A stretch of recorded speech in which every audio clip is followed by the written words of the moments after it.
माताएं भक्ति इनमें दुर्लभ क्यों है? महाराज जी दो चीजें हैं। एक तो निष्कामता भक्त में बहुत आवश्यक है,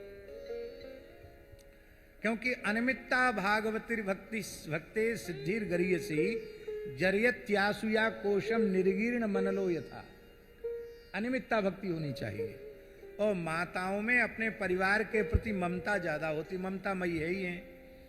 तो पति के लिए शुक्रवार का व्रत, पुत्र के लिए शनिवार का व्रत, और अमुक के लिए बुधवार का व्रत, अमुक के लिए बृहस्पतिवार का व्रत, अमुक देवी की पूजा। मना नहीं है, आपने कुल देवी कुल देवताओं का पूजन करना चाहिए, लेकिन इतने व्रत उपवास अलग अलग देवी देवताओं की उपासना के वे करती हैं, और कथनचित फायदा नहीं हुआ तो किसी ने कहा जाओ उस मजार पर 2 फूल चढ़ाया हो, अगरबत्ती लगाया हो, तो वहां जाने में भी उनको संकोच नहीं है। बेटा ठीक होना चाहिए, पति ठीक होना चाहिए। सकामता के कारण उनमें भक्ति दुर्लभ कही गई है। निष्काम होंगी माताएं तो मेरे तो गिरधर गोपाल दूसरो न कोई, जाके सिर मोर मुकुट मेरो पति सोई। भक्ति होगी तो कैसी होगी? बोले यथा ब्रज गोपी का नाम। ऐसी भक्ति है महाराज जी ब्रज गोपियों की। पति सुतान्वय धात्री बांधवा अति विलंघ्यते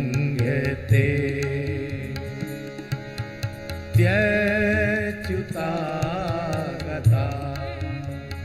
माताएं भक्त होंगी तो इनसे बड़ा भक्त पुरुष हो ही नहीं सकता, क्योंकि ये तो भक्ति स्वरूप ही है। ब्रज में सब भक्त हैं महाराज जी, पर ग्वाल वाल प्रेम की ध्वजा नहीं कहा गया। क्या कहा गया? गोपी प्रेम की ध्वजा।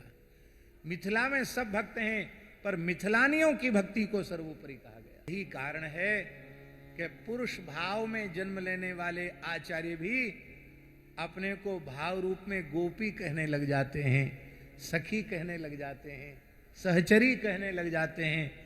तो माताओं को तो बड़ी सुविधा है, पुरुष वर्ग को तो पुरुषत्व को भुलाने में बड़ा भारी श्रम करना पड़ेगा उस भाव को धारण करने के लिए, पर माताओं को तो वो जन्म से प्राप्त है, सहज ही प्राप्त है। ये तो साक्षात ब्रज गोपियां हैं, ये तो साक्षात मिथिलानियां हैं, ये तो साक्षात अवध की नागरियां हैं।